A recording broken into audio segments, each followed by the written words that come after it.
Radadra badi. Hello mga kasayers, panibagong buhay, panibagong chismis.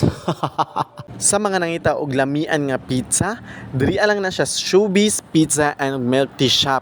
Grabe, napaka-affordable jud mi. Aside sa barato, naka buy one take one pa gyud na siya. Starts at 199 pesos only mi. Grabe, testingin ni diri alamian jud kayo. So daghan kag mapilian diri kay aside anang Hawaiian, daghan kag mapilian diri ang mga ham cheese ug uban pa. Ayan, available pud na sila og milk tea. Daghan pud na sila mga drinks, coffee o gusto ka. Located lang din sila sa Santo Tomas sa atbang sa Malipay Shopping Center or kining kilid sa barber shop. Ug gusto sad mo magpagupit while waiting sa inyong pizza nga ginaluto, pwede mo diri magpagupit sa diri ana side sa kilid lang gyud aning Showbiz atbang lang sa shopping center.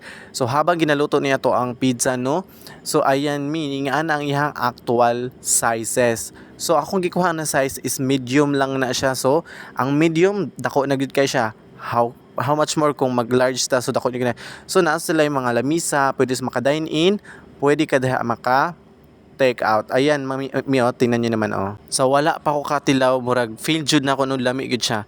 Pero pinaka legit natilawan gyud ako siya, lamian gud kayo siya nga pizza diri sa Santo Tomas. Ayan, mo ni siyang ginatawag og pizza in town. So dili lang ta ko to. Bye-bye until my next vlog. Bye-bye.